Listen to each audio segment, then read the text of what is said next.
Hey everyone, and welcome to Wine Dine Ein Wine. I'm your host, and today we are with some buddies out picking mushrooms, edible mushrooms in the province of New Brunswick. Yeah, just after this, guys. What are we doing today? We're going mushroom picking. Very nice. Yes, we're on Curry Mountain, an old volcano. It's about to erupt, apparently. We're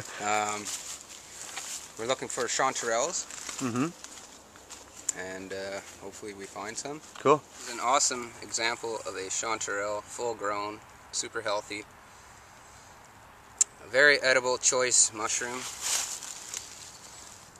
Non-poisonous, although it has two relatives that are poisonous. They look quite a bit different, but similar. One's called the jack-o'-lantern, which glows in the dark and looks a lot different. Higher. Yeah.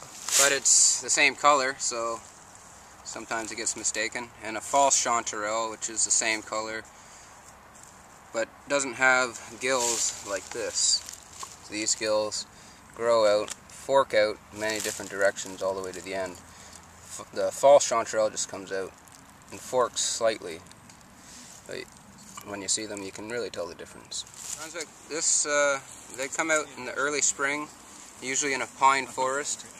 You notice this is a mixed forest, but predominantly pine. So in the early spring or late spring, under pine, and then mixed forest in the late summer into. When you're picking chanterelles, you never really want to pick them because you'll mess up their root system. Okay. So I'll just show you with this guy. You got chanterelle growing like this, and its mycelium goes down into the ground. And with this mushroom, it shares a relationship with the tree roots, so it can't be commercially produced because it has such a relationship to the forest. So when you're picking chanterelles, you always want to have a knife. This is a nice mushroom knife with the brush, so you can clean it as you're picking, and then you have very nice clean. A little messier. Another invader is the slug, which loves all mushrooms. Wow. Pick them off. You don't really want to eat those.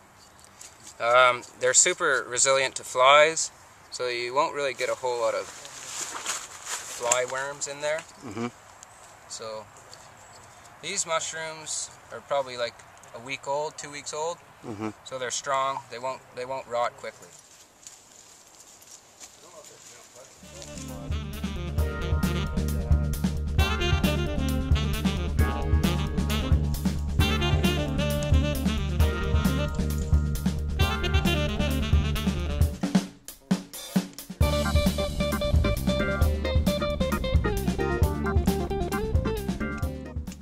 Dry frying is when you start out your mushroom.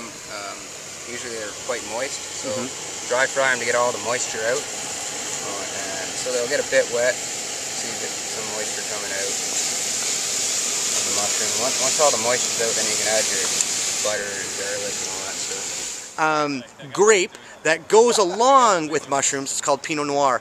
About some New World Pinot today. We're going to talk about some of the notes that go off from the pinot noir grape to the earthiness of the mushrooms. That's kind of a good pairing sort of thing with pinot noir mushrooms, mushroom risotto.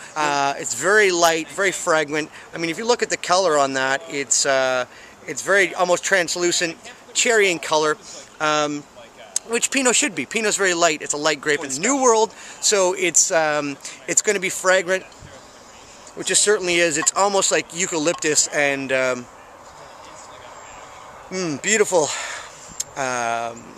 cherry, strawberry notes. It's just a very, very fresh wine. So it's good. It's an 04 vintage, so it's got a little life on it.